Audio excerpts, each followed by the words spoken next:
সে যতক্ষণ পর্যন্ত ক্ষমা না করবে ততক্ষণ পর্যন্ত ক্ষমা হবে না। এজন্য প্রিয় ভাইরা, যারা মানুষকে কষ্ট দেয়, যারা মানুষের সঙ্গে প্রতারণা করে, যারা মানুষের সঙ্গে কথা দিয়ে কথা রাখে না, এদের ক্ষমাটা আটকে যায়। কবরে সব গুনাহ মাফ হয়ে গেলেও এই কষ্ট দেওয়ার গুনাহটা মাফ হয় না যতক্ষণ পর্যন্ত যাকে সে কষ্ট দিয়েছে সে যতক্ষণ পর্যন্ত মাফ না করে ততক্ষণ পর্যন্ত এই বান্দার ক্ষমাটা আটকে যায়। জোরে বলেন নাউজুবিল্লাহ।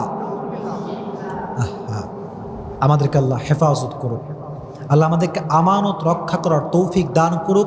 আপনারা সকলেই পড়েন আমিন। কথার মাধ্যমে কষ্ট দিবেন না, আঘাত দিবেন না। যতটুকু পারা যায়, your behavior should be soft, should be normal. When you are talking about Quran and Sunnah, your face should be smiling. When you are talking about the hadith, you have to give your speech according to Quran and Sunnah. যখন যা করছেন